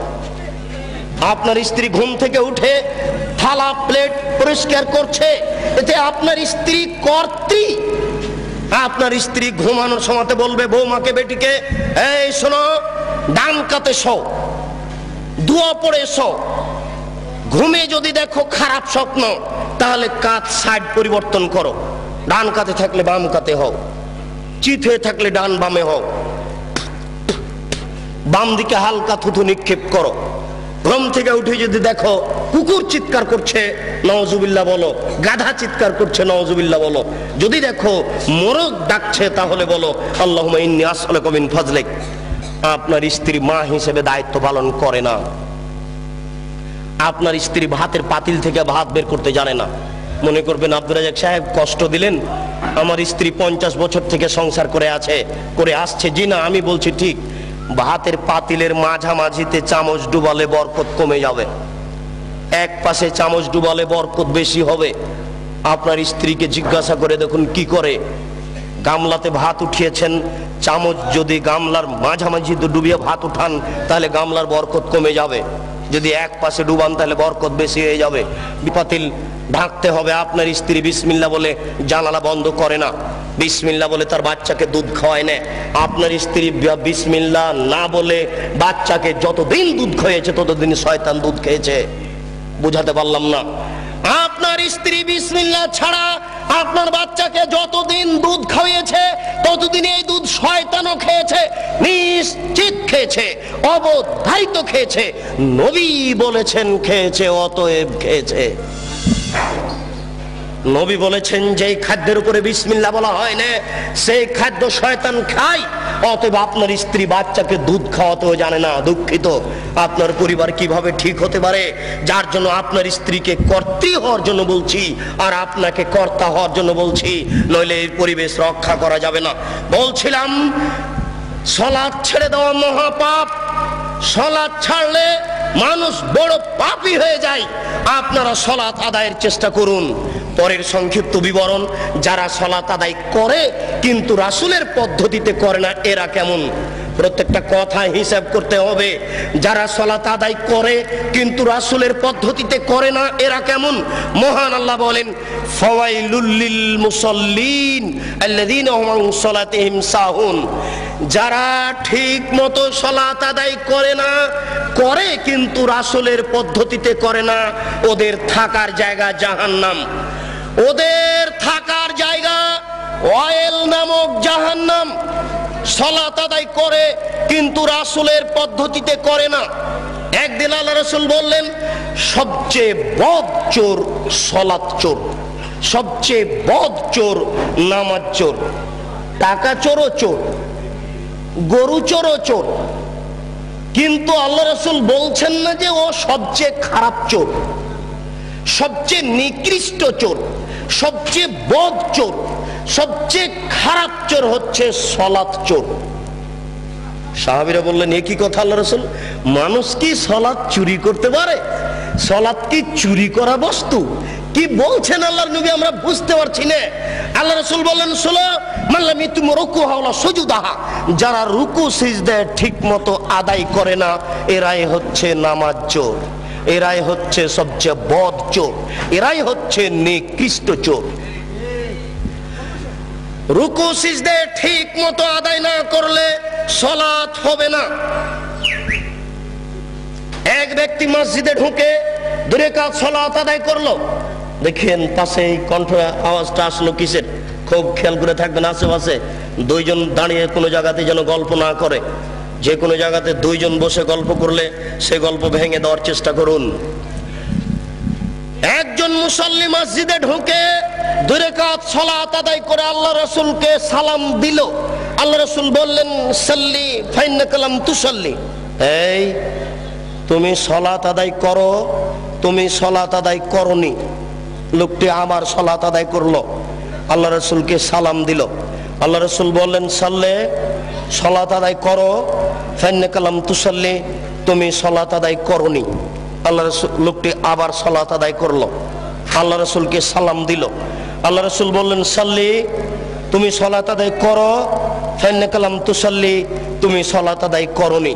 তখন লোকটি বলছে, আল্লামনি কাইফা উসাল্লি, আমি এর চেয়ে ভালো করে সালাত আদায় করতে পারবো না, কিভাবে সালাত আদায় করতে হবে তা বলে দেন। আমি আপনাকে বলছি, আল্লাহর নবী বললেন না যে তুমি তো সালাত আদায় করেছো কিন্তু খুব একটা ভালো হয়নি, এই জন্য ভালোভাবে করো, এইভাবে তিনি বললেন না। তিনি বলছেন যে তুমি সালাত আদায় করো, তুমি করনি, অথচ নগদ লোকটি 3 বার সালাত আদায় করেছে। না, আমি মনে হয় বুঝাতে পারলাম না। আল্লাহর নবী তাকে যদি বলতেন যে তুমি সালাত আদায় করেছো, খুব একটা ভালো হয়নি, তাহলে আমরা বুঝতাম যে কিছু নেকি পাবে। কিন্তু সরাসরি একবার না করে দিলেন, তুমি সালাত আদায় করোইনি। বোঝা যাচ্ছে সালাত আদায়ের পদ্ধতিতে ভুল হলে আল্লাহ নেকি দিবেন না, তা আল্লাহ রাসূল নাকচ করে দিয়েছেন। আলী রাদিয়াল্লাহু তাআলা আনহু বলেন, আল্লাহ রাসূল এক বৈঠকে বললেন, শোনো আলী, পূর্ব দিক থেকে কতগুলি লোক বের হবে, তারা এত বেশি সালাত আদায় করবে, তোমাদের সালাত তাদের কাছে কিছুই নয়। তুহকিরুনা সালাতাকুম মা সালাতিহিম, তোমরা তোমাদের সালাতকে তাদের সালাতের তুলনায় একেবারে কম মনে করবে। সিয়ামাকুম মা সিয়ামিহিম, তারা এত রোজা রাখে, এত সিয়াম পালন করে, তোমাদের সিয়াম, তোমাদের রোজা তাদের কাছে কিছুই নয়, তারা খুব বেশি বেশি সিয়াম পালন করে। আমালাকুম মা আমালিহিম, তোমরা তোমাদের তাসবিহ তাহলিল জিকির আজকার তাদের কাছে কিছুই নয়, তারা এত তাসবিহ তাহলিল করে, তাসবিহ দানা হাতে করেই থাকে, তাসবিহ দানায় তাসবিহ গুনলে নবীকে অপমান করা হবে। আঙ্গুলে তাসবিহ গণনা করতে হবে, প্রমাণে 4টি সহিহ হাদিস আছে। তার একটি সহিহ হাদিস হচ্ছে ডান হাতে তাসবিহ গণনা করতে হবে, তার একটি সহিহ হাদিস হচ্ছে আঙ্গুল বিচারের কাঠ গড়াতে কথা বলবে, আঙ্গুল বিচারের কাঠ গড়াতে বলবে, আল্লাহ আমার মাধ্যমে লোকটি তাসবিহ পাঠ করেছে, দয়া করে তুমি একে ক্ষমা করে দাও। তাসবিহ দানায় তাসবিহ গণনা করা রাসূলের সুন্নাত নয়। আল্লাহ রাসূল বলছেন, তারা এত তাসবিহ তাহলিল জিকির আজকার করবে, তোমাদের জিকির তাদের কাছে কিছুই নয়, তোমাদের সালাত, তোমাদের নামাজ, তোমাদের রোজা, তোমাদের জিকির আজকার তাদের কাছে কিছুই নয়। শোনো আলী, ইন্নামা তাজুদুনা ফাকতুলহুম, তোমরা যদি তাদের পাও তাহলে তাদের কুরবানি করো। ওয়াইন্না মিন আজরিল মান কাতালাহুম, যারা তাদের হত্যা করতে পারবে তারাই সবচেয়ে বেশি নেকি পাবে, যারা তাদের হত্যা করতে পারবে তারাই সবচেয়ে বেশি নেকি পাবে। নেন এবার এক শ্রেণীর নামাজিকে আল্লাহ রাসূল হত্যা করতে বললেন, এক শ্রেণীর রোজাদারকে আল্লাহ রাসূল হত্যা করতে বললেন, এক শ্রেণীর জিকির আজকারকারীকে আল্লাহ রাসূল হত্যা করতে বললেন। আমি এখন যদি আপনাকে বলি এই, তাহলে আপনি কষ্ট পাবেন। আপনি হাদিসটি বুখারী মুসলিমের নিজে পড়ে দেখুন, বিবেচনা করুন, চিন্তা ভাবনা করুন। ওই যুগ আর নেই যে যুগে আপনার সামনে আমি ধুলা ছিটিয়ে চলে গেলাম চোখের সামনে। এখন বুখারী বাংলায়, মুসলিম বাংলায়, আবু দাউদ, নাসাই, তিরমিজি সব বাংলায়। আপনিও কালকে সকালে এই হাদিসগুলি পড়ে দেখতে পারেন, আপনি যাচাই বাছাই করুন। আপনি বিবেকবান মানুষ, আপনার বিবেকের সামনে একটা অহেতুক কথা বলে চলে যাব, এটা হয় না। ওই সময় পার হয়ে গেছে, এখন নগদ বুঝার সময় এসেছে। আল্লাহ রাসূল বলছেন, আলী শোনো, তাদেরকে যদি তোমরা হত্যা করতে পারো, যে ব্যক্তি হত্যা করতে পারবে সেই সবচেয়ে বেশি নেকি পাবে। তাহলে বোঝা যাচ্ছে যে সব সালাত আল্লাহর দরবারে কবুল হবে না। কবুল হওয়া তো দূরের কথা, ওই ব্যক্তি হচ্ছে হত্যার যোগ্য। কেন? ওইভাবে সালাত আদায় করে রাসূলকে অপমান করেছে। যদিচ এদের একজন বড় মৌলানা আব্দুর রব খুলনা বলছেন, এই দল সে দল, এই দল টুঙ্গির দল। আমরা এই কথা বলতে চাচ্ছি না। তারা যাই হোক না কেন, যে ব্যক্তি হোক না কেন, আপনার সালাতটা ঠিক হচ্ছে কিনা আপনি এখন থেকে প্রস্তুতি গ্রহণ করুন, এটা আমার অনুরোধ। সংক্ষিপ্ত বিবরণে বলছিলাম, হে আমার উপস্থিত বৈঠকের দিনী মুসলিম ভাই ও বোন, রাসূলের পদ্ধতিতে সালাত আদায় না করলে ওই সালাত হবে না। এখানে একটা গুরুত্ব পেশ করতে গিয়ে আর একটি কথা বলছি। আসরের টাইমে আল্লাহ রাসূল এরকম গিলাস হাতে করে পানি পান করে নিয়ে বললেন, দেখো এটা রমজান মাস, আমি সিয়াম ছেড়ে দিলাম। আসরের সালাতের পরে আমি রোজা সিয়াম ছেড়ে দিলাম, তার মানে তোমরাও ছেড়ে দাও। কিছুক্ষণ পরে রাসূলের কাছে সংবাদ পৌঁছিল, এখনো কিছু লোক সিয়াম আছে। তাদের দাবি যারা পারে না তারা ছেড়ে দিবে। আমরা তো পারি, আমাদের কি অসুবিধা, আমরা কেন ছাড়বো? আল্লাহ রাসূল বললেন, উলাইকা হুমুল ওসাতো, উলাইকা হুমুল ওসাতো, উলাইকা হুমুল ওসাতো। যারা এখন রোজা আছে ওরা নাফরমান, যারা এখন রোজা আছে ওরা নাফরমান, যারা এখন রোজা আছে ওরা নাফরমান। কি বুঝলেন? হাদিস তো বুখারী মুসলিমে। তার মানে রোজা আছে, সিয়াম আছে, কিন্তু রাসূলের পদ্ধতিতে হয়নি। মানে রাসূল বলেন এখন সিয়াম ছেড়ে দাও, এখন আর নেকির কাজ নেই, আমাকে মানতে হবে, এটা হলো নেকি, আমাকে মানতে হবে, এটা নেকি। বেশি ইবাদতের নাম নেকি নয়, আমার কথা মেনে চলতে হবে, এরই নাম নেকি। বুজুর্গানে দিনের দোহাই দিয়ে ধর্ম চলে না, রাসূল সাল্লাল্লাহু আলাইহি সাল্লামের কথা দিয়েই মাত্র ধর্ম চলে, অন্য মানুষের কথা দিয়ে চলে না। যেখানে যেটুকু পড়বেন, যেখানে যেটুকু করবেন, সেখানে সেটুকু প্রমাণ সহকারে করুন। ইমাম সাহেবকে বলেন, মাওলানা সাহেব আমি তো বাড়িতে ছিলাম না, আমার ছেলে হওয়া 7 দিন পার হয়ে গেছে, তো আজকে আঁকিকে কি করব? তো বলছেন 14 দিনে করেন, 21 দিনে করেন। আপনি খালি একটু বলেন যে ভাই একটু হাদিসটা লিখে বাংলা অনুবাদ করে হাদিসটা ঠিক কি ঠিক দয়া করে লিখে দিবেন। আমরা তো জেনারেল শিক্ষিত মানুষ, অত কিছু বুঝি না, আপনাদেরকে আমরা মূল্যায়ন করতে চাই। 7 দিন পরে আসুন, দেখুন হুজুর খালি আনছান আনছান করে, হুজুর শুধু কেমন কেমন করে। হুজুরের কাছে লিখিত চেয়েছেন যে এদেশের ধর্মের ব্যাপারে ধার্মিক মিথ্যে ধার্মিককে যদি আপনি ঠেকাতে চান তাহলে লিখিত প্রমাণ চান, সহজে ঠেকানো যাবে, তাছাড়া সহজে ঠেকানো যাবে না। উপস্থিত বৈঠকের দিনই মুসলিম ভাই, মর্মে আরেকটি হাদিস না বললে আগাতে পারছি না। সেই হাদিসটি হচ্ছে 3 জন ব্যক্তির দল, 3 জনের এক দল রাসূলের স্ত্রীদের নিকটে আসলো, এসে বলল, রাসূল কিভাবে ইবাদত করতেন আমাদেরকে বলো।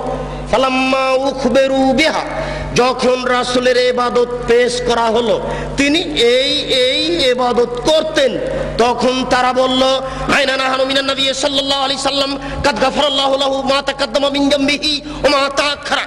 আমরা কোথায়, রাসূল কোথায়? রাসূলের আগের পাপ, পরের পাপ, ছোট পাপ, বড় পাপ সব ক্ষমা করা হয়েছে, আমাদের তো আর ক্ষমা করা হয়নি। রাসূল অল্প ইবাদত করলেই চলে, আমাদের চলে না, আমাদের একটু বেশি করতে হবে, আমাদের এনা আমাদের বেশি করতে হবে। রাসূলের সমান ইবাদত করলে চলবে না। 3 জনের একজন বলল, আম্মা আনা উসাল্লি লাইলা আবাদ, আমি সারা রাত্রি সালাত আদায় করব, ঘুমাবো না। অপরজন বলল, আনা আসুমুন নাহারা লা উফতির আবাদ, আমি প্রতিদিন সিয়াম পালন করব, কোনোদিন সিয়াম ছাড়বো না। অপরজন বলল, ফালা আতাজাওয়াজ, আমি বিবাহ করব না, বিবাহ করলে সাংসারিক ঝামেলা আসবে, ছেলে মেয়ে হবে, টাকা পয়সার সমস্যা লাগবে, ওই ঝামেলাই বাদ। এখানে কথার মধ্যে আর একটা কথা এসে ঢুকেছে, মনে কিছু নিয়েন না। ছেলে কম নিলে ইহকালে একটা লস, পরকালে একটা লস। আজকের যিনি সভাপতি ইনি জ্ঞানী গুণী মানুষ, এই জন্য আমার অন্তরটা খুব খুশি। আজকে আমাকে কথা বলতে খুব ভালো লাগছে, কেননা আমার কথাগুলি তার মুখস্থ আছে। তিনি একজন সুপণ্ডিত মানুষ। শুনুন, আল্লাহর নবী বলছেন সন্তান কম হলে দুইটা লস। যত সন্তান বেশি হবে টাকা পয়সা বেশি হবে। আল্লাহ বলেছেন, নবীও বলেছেন, সন্তান আদি বেশি হলে টাকা পয়সা বেশি হবে, এটাই আল্লাহর বিধান। সন্তান কম হলে টাকা কম হবে, ইহকালীন লস, পরকালীন লস। আল্লাহর নবী বলেছেন কোন বাচ্চা ছেলে যদি মারা যায় তাহলে বিচারের কাঠগড়াতে বাপের এই কাপড় ধরে নিয়ে বলবে আল্লাহকে, আল্লাহ আমার বাপ মাকে জান্নাতে না দেওয়ার পূর্ব পর্যন্ত আমরা জান্নাতে যাব না। বাচ্চা বেঁকে বসবে। বুখারী মুসলিমের হাদিস, বাচ্চা বলবে আমার পিতা মাতাকে জান্নাতে দেন তারপরে। এখন আপনার ছেলে মেয়েই তো মাত্র দুইটা, কয়জন মরে কয়জন থাকে? আপনারা কিন্তু 8-10 ভাই বোন, সবাই যত এখানে আছেন সবাইকে যদি বলি আপনারা কয়জন, তো কেউ বলবেন 5, 7, 8, 10 এরকম। আর আপনার কয়টা? 2টে 3টে। তাহলে কয়জন মরে কয়জন থাকে? লস এখানে হচ্ছে। হে উপস্থিত বৈঠকের দিনী মুসলিম ভাই বোন, রাসূলের পদ্ধতিতে সালাত আদায় করুন। তিনি বলেন সাল্লু কামা রাআইতুমুনি উসাল্লি, তোমরা সালাত আদায় করো যেভাবে আমাকে সালাত আদায় করতে দেখছো। আল্লাহু আকবার বলে সালাত শুরু করবেন। সালাত শুরু করার সময়তে দুই পায়ের মাঝে অর্ধ হাত 1 বিঘত মতো ফাঁক থাকবে। স্পষ্ট হাদিস দ্বারা প্রমাণিত নয়। পাশে আর একজন দাঁড়ালে পায়ে পা মিলিয়ে দাঁড়াতে, ভারসাম্য বজায় রাখতে যতটুকু দুই পায়ের মাঝে ফাঁকা রাখতে হয় ততটুকু রাখতে হবে। কিন্তু ওরা বলেছে, ওই যে যারা বলেছে ভোট দাও বুবু জান্নাত পাবা বুবু, ওরা যে বলেছে বুবু ভোট দাও, ওরা কিন্তু বলেছে যে দেখো দুই পায়ের গোড়ালি এভাবে লাগিয়ে রাখিও। কেন লাগিয়ে না রাখলে লজ্জা স্থানের যোগাযোগ মাটির সাথে থাকবে। নাউজুবিল্লাহ, বড় নোংরা কথা বলেছে। সাবধান, মহিলা পুরুষ একই ব্যাপার। ভারসাম্য বজায় রাখার জন্য দুই পায়ের মাঝে যতটুকু ফাঁকা রাখা প্রয়োজন ততটুকু ফাঁকা রাখবেন। আল্লাহু আকবার বলে হাতের আঙ্গুলি জমা জমা করে কাঁধ সামনাসামনি, কাঁধের লতি সামনাসামনি হাত উঠাবেন। এইভাবে থুতনির নিচে নিয়ে আসবেন না, কান ধরবেন না। একাধিক সহিহ হাদিস, কাঁধ সামনাসামনি। এই আল্লাহু আকবার বলে ডান হাতের কবজি বাম হাতের কবজির উপরে রাখবেন। আল্লাহু আকবার বলার পূর্বে কোনো শব্দ চলবে না। সশব্দে নিয়ত করলে আল্লাহ রাসূলকে অপমান করা হবে। সশব্দে নিয়ত করলে আল্লাহ রাসূলকে উপেক্ষা করা হবে। আল্লাহ রাসূলকে উপেক্ষা করে কেউ আল্লাহকে সন্তুষ্ট করতে পারবে না, এটা ভুল পদ্ধতি। অতএব আল্লাহু আকবার বলার পূর্বে কোনো শব্দ মুখ দিয়ে উচ্চারণ হবে না। জায়নামাজে দাঁড়িয়ে আল্লাহু আকবার বলার পূর্বে কোনো শব্দ মুখ দিয়ে উচ্চারণ হবে না।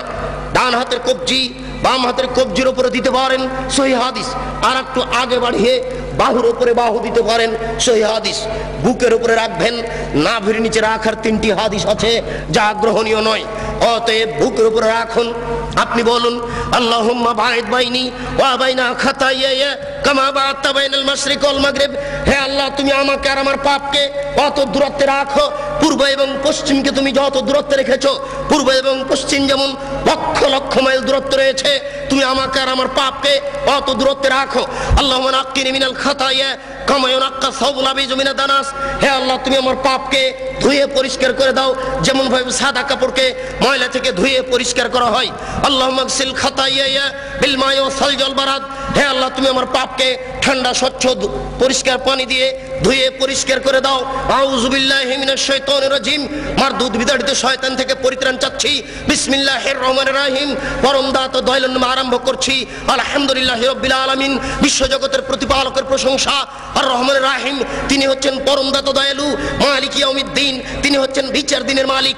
ইয়াকা না'বুদু, একমাত্র তোমার ইবাদত করছি। ওয়া ইয়াকা নাস্তাইন, একমাত্র তোমার নিকটে সাহায্য চাই। ইহদিনাস সিরাতাল মুস্তাকিম, তুমি আমাকে সোজা সঠিক পথ দেখাও। সিরাতাল্লাযিনা আন'আমতা আলাইহিম, ওই পথ তুমি দেখাও যে পথ সহজ সরল সঠিক। যাদের প্রতি তুমি দয়া করেছো, অনুগ্রহ করেছো, তাদের পথ তুমি দেখাও। গায়রিল মাগযুবি আলাইহিম ওয়ালাজ-জালিন, যারা ভ্রান্ত, যাদের উপরে তুমি অসন্তুষ্ট হয়েছো, তাদের পথ তুমি দেখায়ও না। এরপরে বিসমিল্লাহির রহমানির রহিম, পরম দাতা দয়ালু নামে আরম্ভ করছি।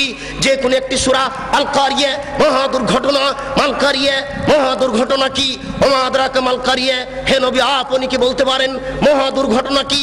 ইয়াউমা ইয়াকুনুন নাসু কাল ফারাশিল মাবসুস, যেদিন মানুষেরা কীট পতঙ্গের নয় বিক্ষিপ্ত হয়ে পড়বে। ওয়াতাকুনুল জিবালু কালাইহিল মামফুস, যেদিন পাহাড়গুলি ধুলিত তুলার নেই একবারে বিক্ষিপ্ত হয়ে আকাশে উড়ে যাবে। ফাম্মা মান সাকুলাত মাওয়াজিনুহু ফাহুয়া ফি শাতির রাজিয়া, যার নেকির পাল্লা ভারী হবে তার জীবিকা নির্বাহ অতীব সুখ স্বাচ্ছন্দ্যময় হবে। ওয়াম্মা মান খাফফাত মাওয়াজিনুহু ফাউম্মুহু হাবিয়া, যার নেকির পাল্লা হালকা হয়ে যাবে তার থাকার জায়গা হবে অতীব গভীর গহ্বর জাহান্নাম। ওমা আদরাকা মা হিয়া, হে নবী আপনি কি বলতে পারেন গভীর গহ্বর সেই জায়গাটি কি? নারুন হামিয়া, তা হচ্ছে জ্বলন্ত উত্তপ্ত আগুন। এই বলে আল্লাহু আকবার বলে হাত খুলে দিয়ে ওই পর্যন্ত উঠাবেন। হাতের আঙ্গুল জমা জমা থাকবে, আঙ্গুলের মাথা আকাশমুখী থাকবে, আঙ্গুলের তালু পশ্চিমমুখী থাকবে। এই বলে আপনি রুকুতে চলে যাবেন। হাত দুটি রডের মতো সোজা হয়ে থাকবে, আঙ্গুলগুলি খোলা খোলা থাকবে, কোমর থেকে সামনের ওজন হাতের উপরে থাকবে। হাত দুটি রডের মতো সোজা হয়ে থাকবে, আপনার এই কোমর থেকে এই সামনের অংশ একেবারে সোজা হয়ে থাকবে। এই পিঠের লম্বা হাড়, মাথা উঁচুও হবে না, মাথা নিচুও হবে না। একাধিক সহিহ হাদিস আঙ্গুল খুলে খুলে রেখে আপনি বলবেন সুবহান রাব্বিয়াল আযীম। উঁচু আল্লাহর পবিত্রতা বর্ণনা করছি যতবার ইচ্ছে, 3 বারের হাদিস ঠিক নয়, 10 বারের হাদিস ঠিক নয়। নইলে আপনি বলতে পারেন সুবহানাকা আল্লাহুম্মা রাব্বানা ওয়া বিহামদিকা আল্লাহুম্মা গফিরলি, হে আল্লাহ তোমার প্রশংসা সহকারে পবিত্রতা বর্ণনা করছি, দয়া করে তুমি আমাকে ক্ষমা করে দাও, যতবার ইচ্ছে। এরপরে যত দোয়া আছে আপনি বলতে পারেন সামি আল্লাহু লিমান হামিদা রব্বানা লাকাল হামদ হামদান কাসিরান তাইয়িবান মুবারাকান ফি। আল্লাহ ওই লোকের প্রশংসা শুনলো যে তার প্রশংসা করলো, খুব তার প্রশংসা, বরকতময় তার প্রশংসা। আকাশ পরিমাণ প্রশংসা, জমিন পরিমাণ প্রশংসা, আকাশ জমিনের মধ্যে যে ফাঁকা রয়েছে এই পরিমাণ প্রশংসা। মিলামা শেতামিন শহীদ বাদক, তুমি কত প্রশংসা চাও তা আমি জানি না, তুমি যত চাও তত তোমার প্রশংসা। এই বলে আপনি সিজদায় চলে যাবেন।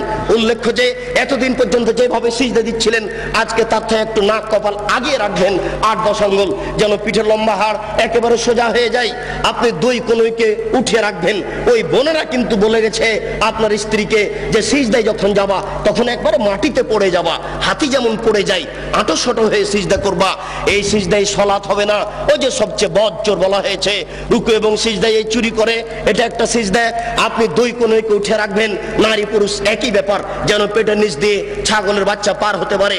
আঙ্গুল জমা জমা থাকবে, 2 কানের পাশে থাকবে, নাক কপাল মাটিতে লাগানো থাকবে।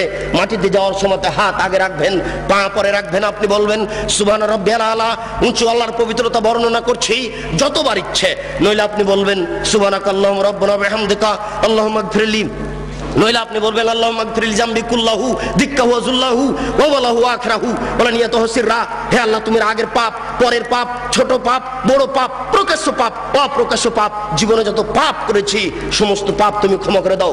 সিজদা থেকে উঠে আপনি বলবেন আল্লাহুম্মা গফিরলি ওয়ারহামনি ওয়াহদিনি ওয়াফিনি ওয়ারযুকনি। হে আল্লাহ তুমি আমাকে ক্ষমা করো, আমাকে রুজি দাও, আমার প্রতি দয়া করো, আমাকে সঠিক পথ দেখাও। আর আপনি দোয়া আছে পড়তে পারেন, আবার সিজদা যাবেন, আবার সিজদা থেকে উঠে আর 1 রাকাত পড়বেন। এই হলো 2 রাকাত। যদি আপনার আত্মাহিয়াতুর বৈঠক হয় তাহলে বাম হাতের আঙ্গুলগুলি জমা জমা হয়ে হাঁটুর উপরে থাকবে, আর ডান হাত ওইরকমই থাকবে। তবে ডান হাতের অবস্থা হচ্ছে এই 2টি আঙ্গুল জমা করে নেবেন, 3টি আঙ্গুলের নখের উপরে বৃদ্ধাঙ্গুলের পেট রেখে এইভাবে গোলাকার করে ধীর গতিতে আঙ্গুল নড়াতে থাকবেন। একবার আঙ্গুল উঠাতে হবে, এর প্রমাণে পৃথিবীতে কোনো ভুয়া হাদিসও নেই। কিভাবে চলে আসলো তা জবাব দিতে পারবো না, জবাব আপনাদের দিতে হবে। ঠিক ওই দোয়ার মতো একবার আঙ্গুল উঠাতে হবে, এর প্রমাণে দুনিয়াতে কোনো জালজয়ী ভুয়া হাদিস নেই। অবিরাম ধীর গতিতে আঙ্গুল নড়াতে হবে। সালামের বৈঠক হয় যদি, তাহলে বাম পাকে ডান দিক দিয়ে বের করে দিবেন, নিতম্ব মাটির উপরে রেখে দিবেন, এটাই শরীয়ত।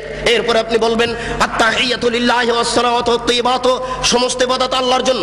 আসসালামু আলাইকা আইয়ুহান নবিয়্যু, হে নবী আপনার উপরে শান্তি অবতীর্ণ হোক। আসসালামু আলাইনা ওয়া আলা ইবাদিল্লাহিস সালিহিন, শান্তি আমাদের প্রতি হোক, ভালো বড় মানুষের প্রতি হোক।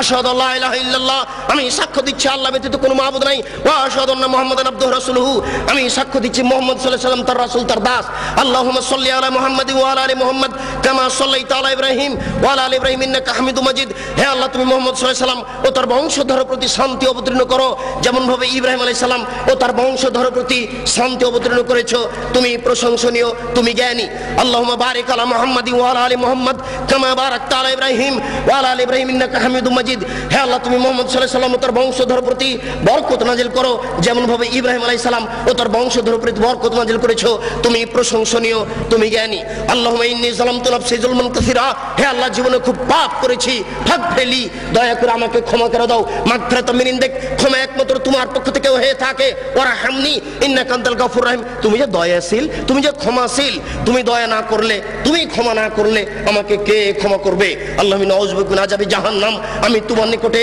জাহান্নামের শাস্তি থেকে বাঁচতে চাচ্ছি ওয়া নাউযু বিকা মিন আযাবিল কবর তোমার নিকটে কবরের শাস্তি থেকে বাঁচতে চাচ্ছি ওয়া নাউযু বিকা মিন ফিতনাতিল মাসিহিদ দাজ্জাল আমি দাজ্জালের ফিতনা থেকে তোমার নিকটে বাঁচতে চাচ্ছি আল্লাহুম্মা নাউযু বিকা মিন আসাবাল মাগরাম করজো বড় পাপ থেকে তোমার নিকটে বাঁচতে চাচ্ছি আসসালামু আলাইকুম রাহমাতুল্লাহ আসসালামু আলাইকুম রাহমাতুল্লাহ এই সংক্ষিপ্ত সালাত আপনি সালামের পূর্বে আরো কিছু বলতে পারেন সময় সংকীর্ণ বলেই আমি শেষ করতে যাচ্ছি শেষে একটু লাস্টটা রেখেছেন অনেক দোয়া আগে হয়েছে এরপর আপনি বলছেন আল্লাহুম্মা গফির লাহু আল্লাহ তুমি দয়া করে একে ক্ষমা করে দাও আরহামহু তুমি এর প্রতি রহমত নাযিল করো ওয়াফিহি তুমি একে maaf করো ওয়াফি আনহু তুমি এর প্রতি নিরাপত্তা অবতীর্ণ করো আকরাম নুজলাহু তুমি একে দামি সম্মানী খাদ্য খেতে দাও ওয়াসমাদ খালাহু তুমি এর থাকার জায়গা প্রশস্ত করে দাও ওয়াগসলহু বিল মাই ওয়াসাল জল বারাত তুমি একে ঠান্ডা স্বচ্ছ পানি দিয়ে ধুয়ে পরিষ্কার করে দাও যেমন ভাবে সাদা কাপড়কে ময়লা থেকে ধুয়ে পরিষ্কার করা হয় আবদুল্লাহু দারান খায়রান মিন দারিহি দুনিয়াতে যে বাড়ি ছিল তার চেয়ে সুন্দর বাড়ি দাও আহলান খায়রান মিন আহলিহি দুনিয়াতে যে পরিবার ছিল তার চেয়ে সুন্দর পরিবার দাও ওয়া জাওজান খায়রান মিন জাওজিহি দুনিয়াতে যে স্ত্রী ছিল তার চেয়ে সুন্দর স্ত্রী দাও আবদুল্লাহু আদখিলহুল জান্নাহ তুমি একে জান্নাতে প্রবেশ করিয়ে দাও ওয়াজু মিন আযাবিল কবরে তুমি একে কবরের শাস্তি থেকে রক্ষা করো মিন আযাবিন নার তুমি একে জাহান্নামের শাস্তি থেকে রক্ষা করো আল্লাহুম্মা গফির লিহাইয়িনা যারা আমাদের জীবিত তাদের তুমি ক্ষমা করে দাও ওয়া মাইয়িতিনা যারা আমাদের মারা গেছে তাদের তুমি ক্ষমা করে দাও ওয়া শাহিদিনা যারা জানাজায় উপস্থিত হয়েছে তাদের তুমি ক্ষমা করে দাও ওয়া গায়েবিনা যারা জানাজায় উপস্থিত হতে পারেনি তাদের তুমি ক্ষমা করে দাও ওয়া সাগীরিনা যারা আমাদের ছোট তাদের তুমি ক্ষমা করে দাও ওয়া কাবীরিনা যারা আমাদের বড় তাদের তুমি ক্ষমা করে দাও ওয়া যাকারিনা যারা আমাদের পুরুষ তাদের তুমি ক্ষমা করে দাও ওয়া উনসানা যারা আমাদের মহিলা তাদের তুমি ক্ষমা করে দাও আল্লাহুম্মা মান আহয়াতাহু মিন্না ফাইলিল ইসলাম হে আল্লাহ তুমি যদি আমাদের কাউকে জীবিত রাখো তাহলে মুসলমান করে জীবিত রাখো ওমান তাওফাইতাহু মিন্না ফাতাওফাহু লিল ঈমান আল্লাহ তুমি যদি আমাদের কাউকে মারতে চাও তাহলে ঈমানদার করে মারো আল্লাহুম্মা লা তাহরিমনা আজরাহু ওয়া লা তাফতিননা বাদা আল্লাহ এই লোকটা মরে যাওয়ার কারণে আমরা দুঃখিত হয়েছি এই কারণে তুমি আমাদের নেকি দান করো তুমি আমাদের বিপদগামী করো না আসসালামু আলাইকুম রাহমাতুল্লাহ আসসালামু আলাইকুম রাহমাতুল্লাহ আলোচনার প্রবৃত্তি হে উপস্থিত বৈঠকের দিনই ভাই আপনার যদি সোচ্চার না হন তাহলে দেশের মিথ্যা বক্তব্য মিথ্যা তাফসির মিথ্যা হাদিস ঠেকানো যাবে না এই দেশের মাটিতে প্রায় 3 লক্ষ জালজয়ী হাদিস আছে লক্ষ লক্ষ মিথ্যা তাফসির আছে এই দেশের মাটিতে আমার বুঝ অনুপাতে শতকরা 95 জন বক্তা মিথ্যুক আর শতকরা 98 জন মুফাসসির মিথ্যুক আপনারা সোচ্চার হন আমাদের পরামর্শ দেন আমরা আপনাদের কাছে সঠিক কথা পেশ করার চেষ্টা করি 12 মাস দিন প্রচার করার চেষ্টা করি সিজনাল প্রচার ছেড়ে দিয়ে নইলে আমাদেরও পরকাল হারাবে আপনাদেরও হারাবে সাথে সাথে যেভাবে সালাতের কথা বললাম সেভাবে আপনারা আদায় করার চেষ্টা করুন প্রতিপালক তুমি বড় দয়াশীল তুমি বড় ক্ষমাশীল তুমি বড় রহমতশীল তোমার বড় রহমতের আশা দাঁড়িয়ে বলছি তার যে আমাদের মারা গেছে তাদের তুমি ক্ষমা করে দাও যারা আমরা অসুস্থ তাদের তুমি আরোগ্য দাও যারা আমরা বেঁচে আছি নারী পুরুষ তাদেরকে তোমার রাসূলের পদ্ধতি অনুপাতে চলার তৌফিক দান করো এই দাবি এই দাওয়া এই দোয়া তোমার দরবারে রেখে আজকের সংক্ষিপ্ত আলোচনা এখানে শেষ করলাম সুবহানাকা আল্লাহুম্মা ওয়া বিহামদিকা আশহাদু আল্লা ইলাহা ইল্লা আনতা আস্তাগফিরুকা ওয়া আতুবু ইলাইক আসসালামু আলাইকুম ওয়া রাহমাতুল্লাহ